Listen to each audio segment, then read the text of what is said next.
sebagai bentuk sistem pertahanan tubuh manusia pada saluran pernafasan untuk mengeluarkan benda asing yang masuk ke dalam saluran pernafasan kita. Pada saat seseorang mengalami batuk ataupun bersin, akan terjadi pengeluaran sejumlah virus dan bakteri, baik dalam bentuk cairan ataupun udara, yang selanjutnya dapat menularkan penyakit kepada orang-orang yang berada di sekitarnya.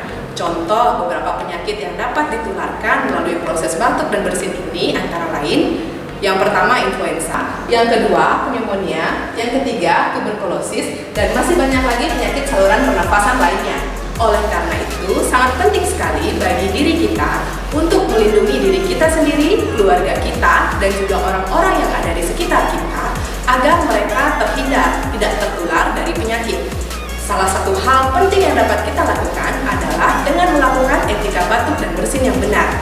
Seperti yang pertama, gunakan lengan dalam baju Anda untuk menutup hidung dan mulut saat bersin atau batuk jika Anda tidak menggunakan masker atau tidak ada tisu di sekitar Anda. Pastikan mulut dan hidung tertutup oleh lengan dalam saat bersin ataupun batuk. Kedua, gunakan tisu untuk menutup hidung dan mulut saat bersin dan batuk. Segera buang tisu yang sudah dipakai ke tempat sampah. Lakukan cuci tangan dengan menggunakan air mengalir dan sabun atau pencuci tangan berbasis alkohol.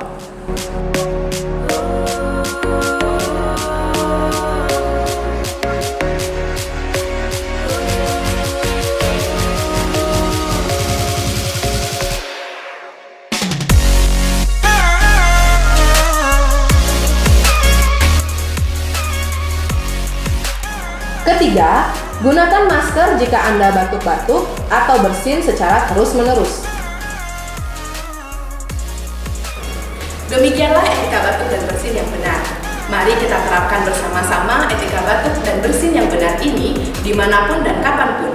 Sederhana langkahnya, luar biasa manfaatnya. Dari diri kita sendiri, untuk diri kita sendiri, untuk kita semua. Mari kita menuju Indonesia sehat bersama.